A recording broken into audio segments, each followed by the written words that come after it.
If we want to live well,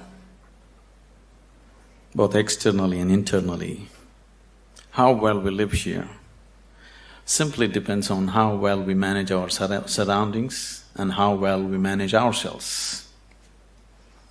Fundamentally, life is management.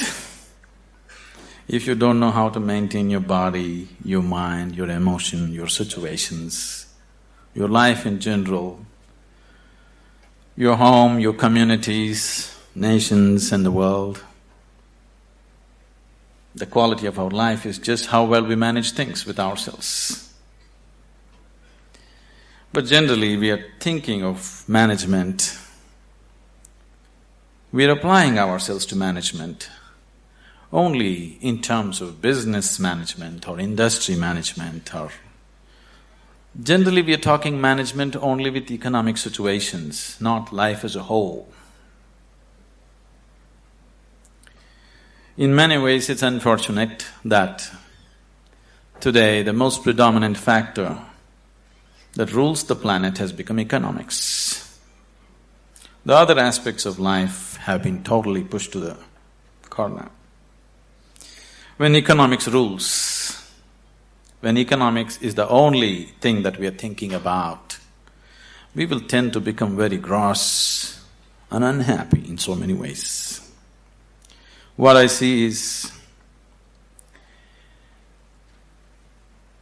we are conducting various levels of programs to very top-level executives in some big corporations in the world, major corporations in the world. What I see is people who have failed in their lives, they're suffering their failure. People who have succeeded in their life, they're suffering their success. If you suffer your failure, it's okay, because failure comes easy.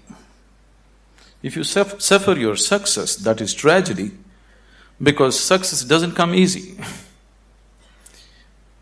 So, something that you worked for, something that you always longed for, something that you wanted to create in your life, when it happens, if you start suffering that, that's the real tragedy of life.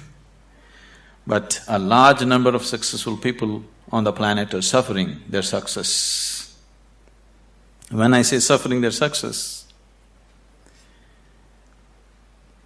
if you look at people, look at yourself and see, you're still young people, most of you.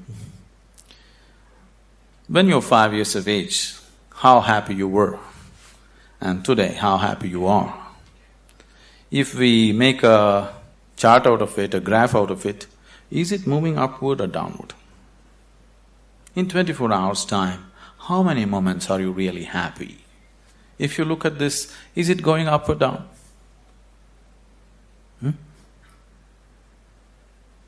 Is it going up or down? Down. So that means you're a bad manager. Because after all, everything that you did in your life is in pursuit of happiness, isn't it? All that you're doing in your life, you're doing it because you believe that is your happiness. You educate yourself, you pursue careers, you build families, you run after your ambitions. So many things you do because somewhere you believe fulfilling those things will bring you happiness. After doing all that, if happiness is not multiplying, it is going down, that means you are a bad manager of yourself. Anybody who does not know how to manage his own body, his own mind, his own emotion and his energies, if he is managing outside situations, he is only managing them by accident, not by intent, the way he wants it. Because if you do not know how to manage your mind, how to manage your energies, how to manage your interiority, managing the outside is bound to be accidental. When you manage situations by accident, you exist as an accident. When you exist as an accident, you are a potential calamity. When you exist as a potential calamity, being anxious all the time becomes a natural part of life. Anywhere you go today, people are talking stress management. Especially a few years ago when I first went to United States, wherever I go, people were talking stress management. I could not understand why anybody wants to manage his stress. I can understand you want to manage your business, your finance, your family, your property, whatever, but why would you want to manage stress? It took me a while to understand these people have come to the conclusion that there is no other way to live. Somehow people have come to the conclusion that if you do things in the world, you're bound to be stressful. One is not stressful because of what they're doing. One is stressful because he's a bad manager of himself. He doesn't know how to manage his own systems. That is why he's stressful. It is not the nature of the job which makes one stressful. You ask a chaparasi, he is also stressful. You ask the top executive, he is also stressful. Everybody believes their job is stressful. No job is stressful. If you have no control over your own systems, you will be stressful. Whether you do something or you don't do anything, isn't it so? See, management means… fundamentally, management means we want to decide the course of our destiny. That's management, isn't it? We don't want to live here by accident. We want to take our lives where we want to go. That's management, isn't it so? If you're managing by accident, you are not a manager. Without you, things will run better. So once you say, I'm a manager, that means somewhere you have decided that you want to go in a particular way. You want to have a certain kind of situation, both inward and outward. So everybody is a manager in his own capacity, but in different levels and different types. Whether you manage a kitchen where you cook for 4 people, or you manage a large industry where 10,000 people work, fundamentally, if you want to have a good kitchen or a good industry, you must be a good manager of that situation, isn't it? So whether you're managing a little kitchen or a large industry, if you want to manage outside situations, generally you will have to manage material and people around you. If you have to manage 10 people or 10,000 people around you, you have to manage 10 minds or 10,000 minds around you. But if you have no management over your own mind, you managing 10,000 minds is going to be a disaster. In the process of doing something, if we are destroying human beings, which is happening right now, in the process of managing a situation, the man is broken, then this kind of management is no good, because after all, every management that we do is only for human well-being. If we are doing management for human well-being, in the process of doing something, in the process of managing situations, it is not only about producing something or making profit. Human beings should rise to their full potential. If we manage a situation properly, in simple process of working, you and the people who are working with you should be able to raise to their full potential. When I say rising to full potential, not just work potential, but as human beings, they must be able to rise to their full potential. If people work together, then people should be able to rise to the peak of their love, peace, compassion within themselves. If this doesn't happen, then it's bad management, because all management, the basic intent is human well-being. If that is not happening, you're just producing something, you're making little profit, but human beings are getting broken in the process, it doesn't mean anything. So if this kind of management has to happen, that just in managing a business, you find people around you raise to their peak, then you have to spend a certain amount of time in focusing on your inner management. If this doesn't happen, you will only manage situations by accident. A lot of people have understood management as a way of throwing their weight around. Can I tell you a joke? Are you okay? On a certain day, a lion was really feeling great within himself. He just was walking and a little rabbit was going, he caught him. and roared at him, "Who is the king of the jungle?" The little rabbit, terrified, said, You, of course you." He let him go, swaggered around a little bit. Then he found a fox, caught him. "Who is the king of the jungle?" "Oh my lord, it's you, of course, nobody else but you." Then he swaggered around a little bit, caught a few more animals, everybody screamed out of fear, "You are the king of the jungle." Then he was in full swagger, like a manager. King of the jungle. Walked into a clearing in the jungle, there was a huge tusker standing. He went, stood in front of him and asked, "Who is the king of the jungle?" The tusker took his trunk, rolled him up, picked him up, twirled him around, smashed him to the ground. His back broke. Then the lion said, "You could have just told me."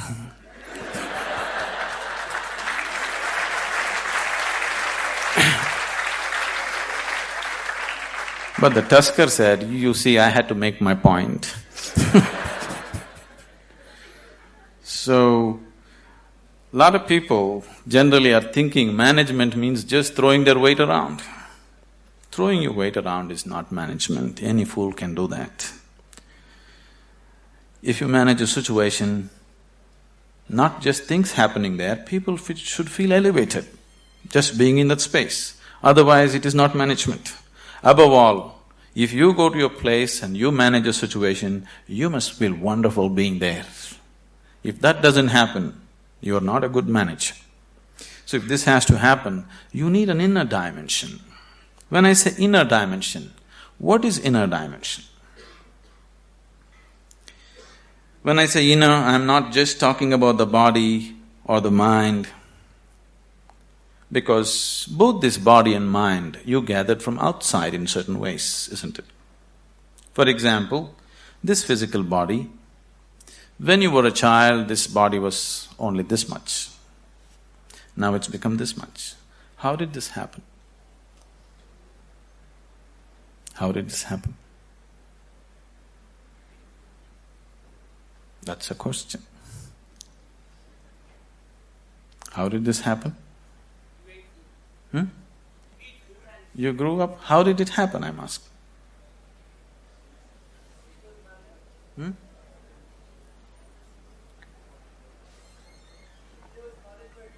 I'm sorry? How did it happen? How did all this body happen? Food that you ate, isn't it? What you call as my body is actually a heap of food that you gathered. What you call as food is just a piece of earth that you convert it into food and make it into body, isn't it?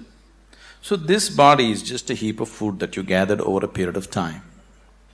What you call as my mind is a heap of impressions that you gathered from outside.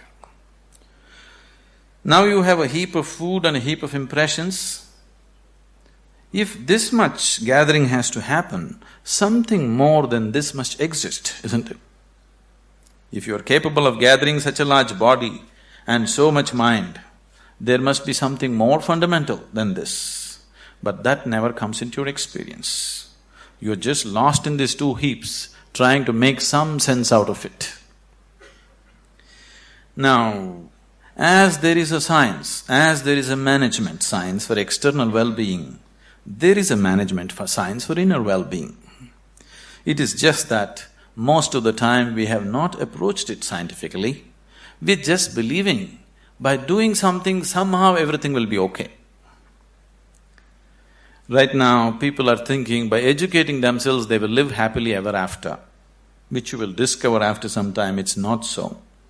By getting a job, they think they are going to be happy ever after, which you will discover it is not so. By making money, you think you're going to be happy ever after, you will discover it is not so. Somebody thinks by getting married they're going to be ever after, and they know it is not so.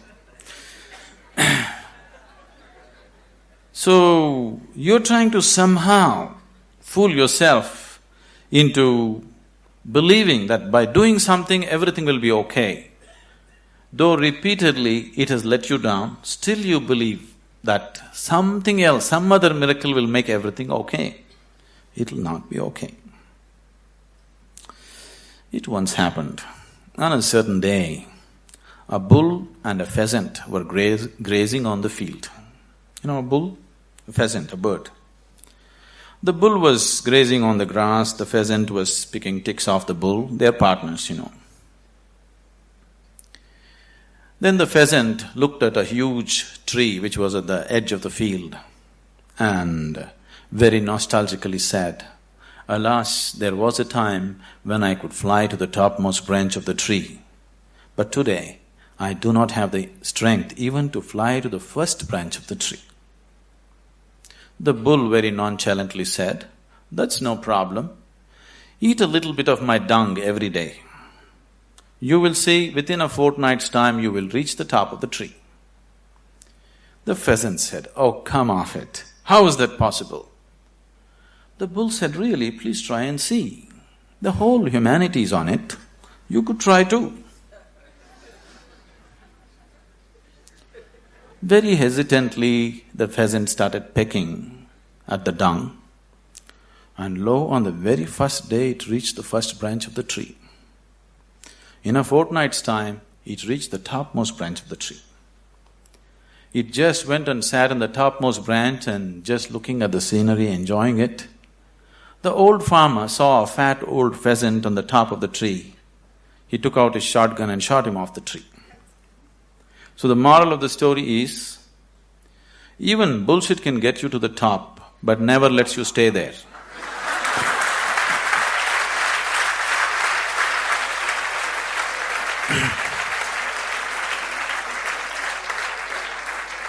So, if you are seeking a life of fulfillment, if you are seeking a life of joy and peace and well-being within yourself, don't try to bull yourself in some way.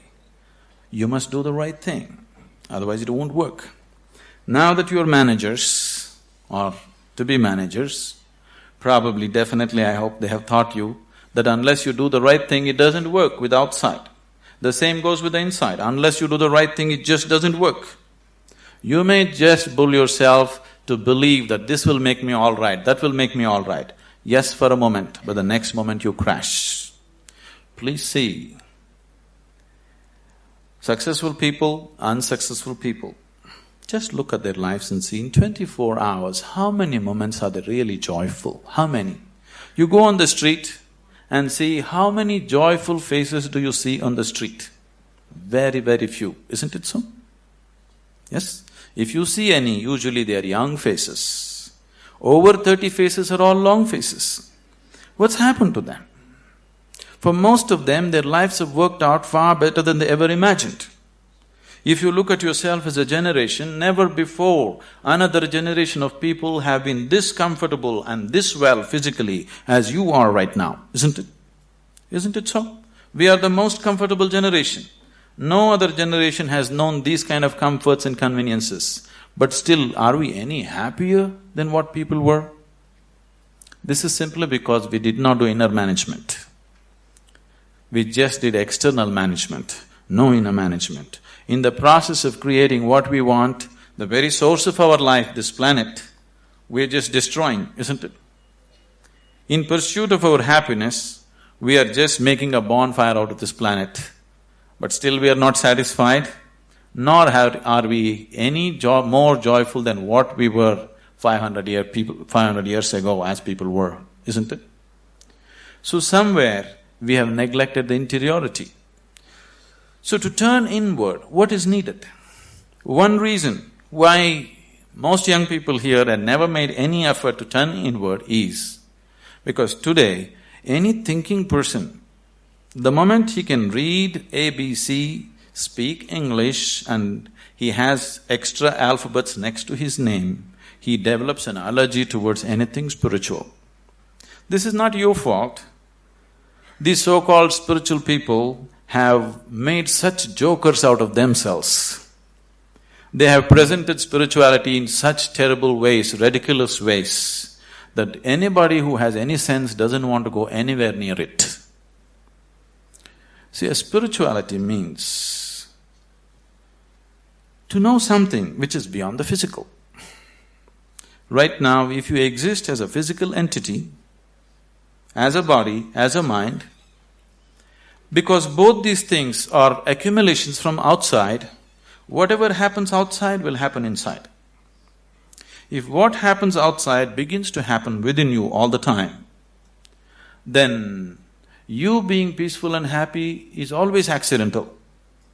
Because it doesn't matter who you are, how powerful you are, how great a manager you are, external situations will never be 100% in your control. That's the nature of the life. Even if you're just two people in the family, still you don't have absolute control over the situation, isn't it so? As the scope and play of your life increases, you have less and less control over the situations in which you live. That's the reality of life. So if whatever is happening outside is happening within you, you being peaceful and happy in your life is a faraway thing, it's never going to happen. Only when a person begins to experience a dimension beyond the physical within himself, then he can play with the physical world whichever way he wants. He can do the best that he can do with the outside world, but the interiority is undisturbed, always the way you want it. The outside world will not happen the way we want it 100%. At least the inner world should happen the way we want it, isn't it so? Isn't it so? The outside will never happen 100% the way we want it. That's the reality of life. But at least this one should happen the way we want it. If this is also not happening the way you want it, if your body, if your mind, if your emotions, if your energies are not functioning the way you want it, then this is the worst kind of slavery, because somebody else decides what should happen within you. If somebody else decides what should happen around you, that itself you call it slavery, isn't it so? Yes? Are we in talking terms or no? Okay, that's fine. If somebody decides what should happen around you, that itself you call as slavery. But if someone decides what should happen within you, is it not a more horrible way of being a slave? But please see, the whole world is in it. The only consolation is everybody is like this. Now that you're learning management as a science, I would like you to understand there is a whole science of inner management. If you don't learn that, you may manage businesses, you may manage industry, but still you will not live a life of fulfillment and well-being. If you want to live a life of fulfillment and well-being and offer the same to people around you, it's extremely important you know what it means to manage your interiority.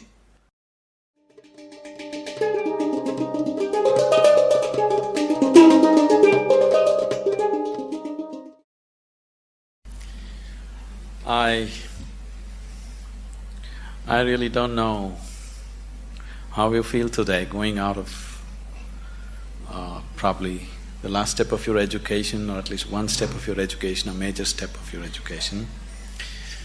Because when I studied in the university, I did not go to my convocation.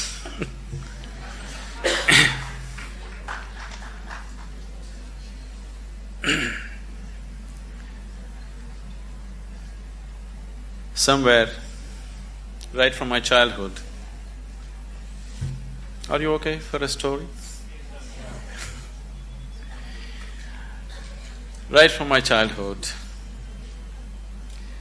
the education that I received, though they sent me to the best possible schools around, it didn't mean anything to me, because my sense of listening and looking at people was such. When the teachers were talking whatever, chemistry, biology or mathematics, one thing I could clearly see was whatever they were saying didn't mean a damn thing to them. And I was not willing to listen to anything from somebody who is talking something which doesn't mean anything to him. So, I always looked at the teacher. If he put his heart into it, I'm willing to be there. Otherwise, I'm out.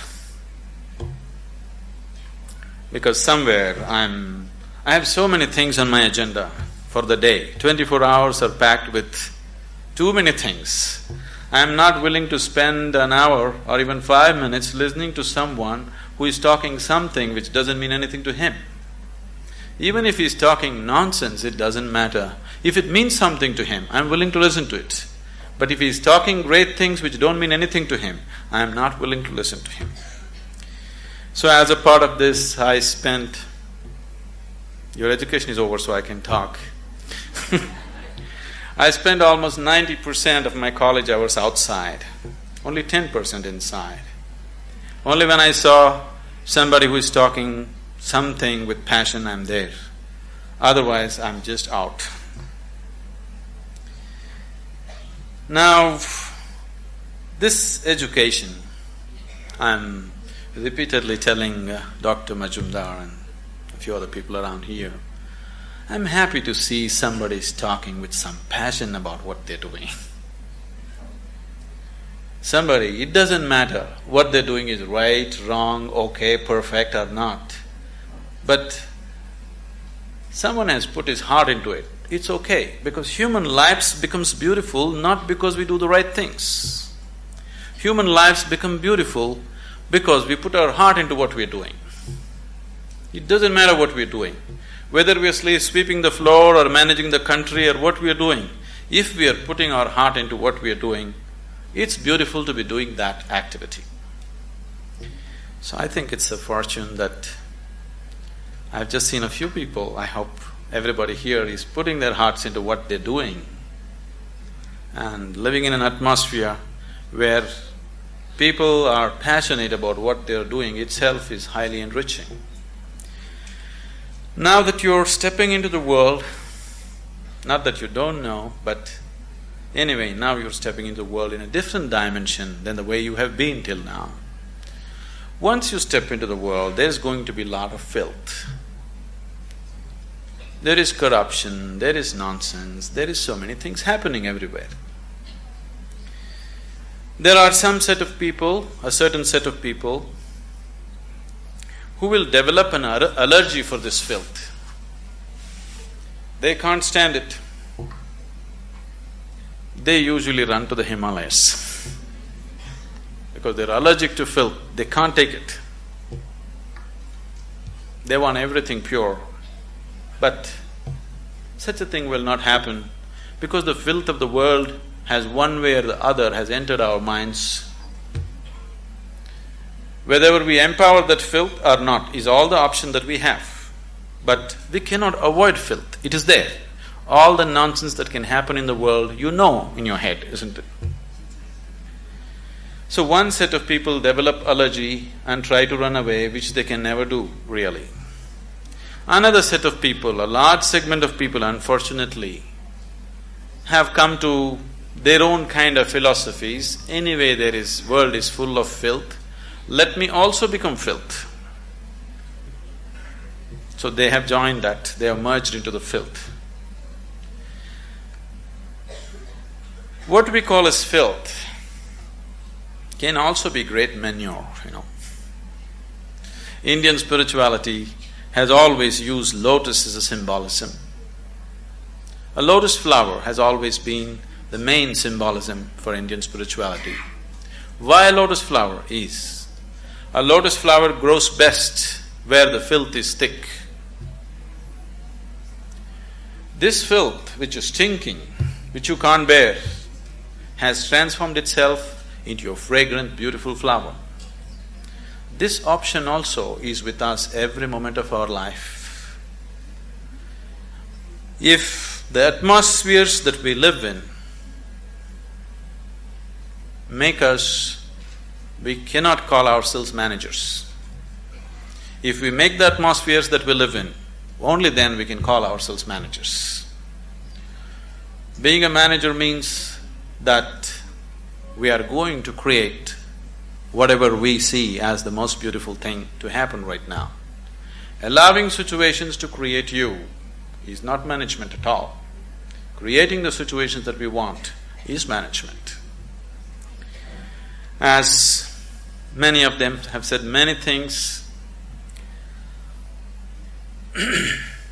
this process of education, there is a certain exhilaration now that education is over, you're stepping into your new dimension of life, the excitement, and it's always beautiful to step into something new that you believe is going to be wonderful.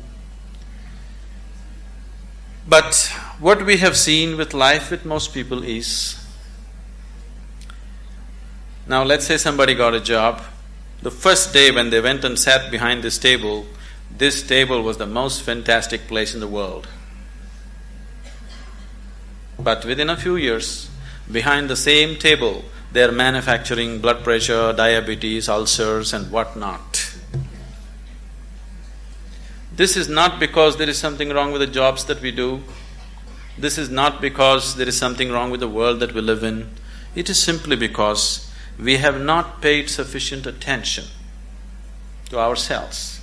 We have paid too much attention to what is outside. To succeed in the world, people are always thinking, great aspirations will make you successful. Aspiration is just an initial starting point. Just because you aspire for success, just because you aspire for prosperity, just because you aspire for well-being, it doesn't happen. Success, prosperity, well-being happens because you have made yourself capable of creating those things. Everybody aspires. Who is not aspiring for success in the world? Everybody is aspiring. Even a beggar on the street is trying to be a successful beggar, isn't it so?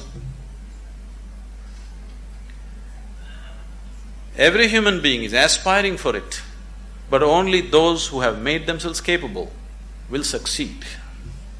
Making yourself capable not only in terms of management skills and other things, but that is needed too, but making yourself capable as a human being to go through situations untouched,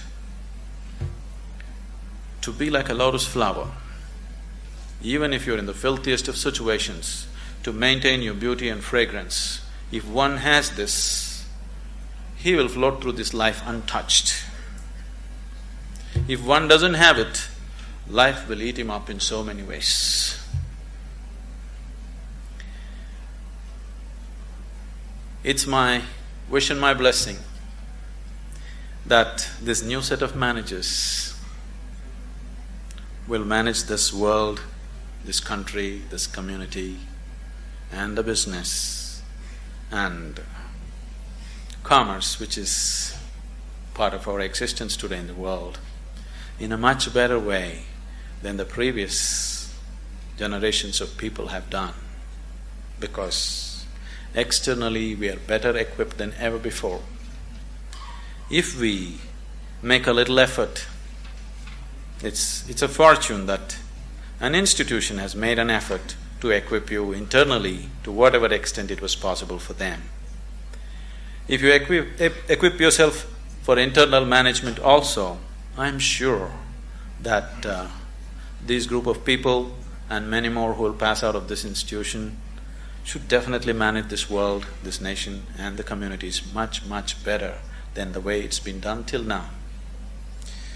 When it comes to management, there's no such thing as perfect management. It is just that if people give themselves absolutely to what they're doing, things will happen. Right now, the Isha Foundation, Dr. Karthikeyan, after seeing what's happening there, that's how he's been into this. It is run by all young people, the whole foundation. We have hundreds of centers in India and outside the country. Everything is managed by very young people. People who have been with us for 14, 15 years, they are just in their early 30s now. Very, very young people. No senior people, no experienced people, just young people, raw hands. I took this as a challenge to make it happen through them, not using any kind of experience. I am not against experience, I am not against that, but I wanted to make a statement that incredible things can be done, not because we know how to do it. Incredible things can be done simply because we are committed that we want it to happen, that's all. Today, this has grown into a voluntary organization with over 200,000 active volunteers around the world. And we have taken enormous projects of social significance. All these things are handled by volunteers. They're not paid for it, they spend from their own pockets and do things. And you need to understand, managing these people, managing volunteers is much more difficult than managing paid employees because you can't fire them.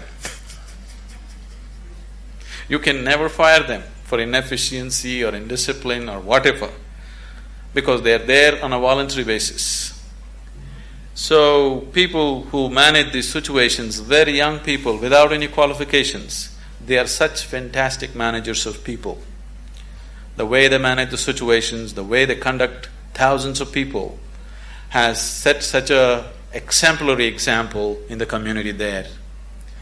I would take this opportunity someday that when it's possible you visit Isha Yoga Center as to how things are managed so simply, because management doesn't come… I know you need to learn about finance, this, that, banking and those kind of things, but fundamentally management is your ability to be capable of inspiring people to do their best. And that's all we can do. If everybody around us are doing their best, that's the best possible management that can happen. So this is not going to come with manipulation, this is only going to come with dedication, this is only going to come with love, this is only going to come because you are willing to give yourself 100% to the person who is next to you at that moment. Oh, is all this possible? Is it not all utopian? You think this is the reality in the corporate sector? I'm telling you, we are working in the prisons, we are working in rural areas, we are working with major corporations in the world. It doesn't matter what kind of person you meet. If you just learn to touch the core of his humanity, then you see every human being is willing to do his best for you, always. If you just learn how to touch the very core of a human being who is around you right now, you will see everybody is willing to lay their lives down for you.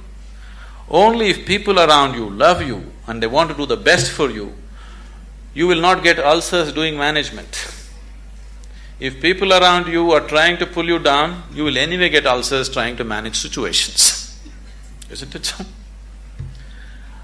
If you do not create the people who truly love us and wanting to give their best, then management is going to be a pain. Management is going to be a huge suffering. Only when people around us really want to do the best for you, only then management can happen wonderfully. It's my wish and my blessing that all of you turn out as truly great managers of yourself and the world around you.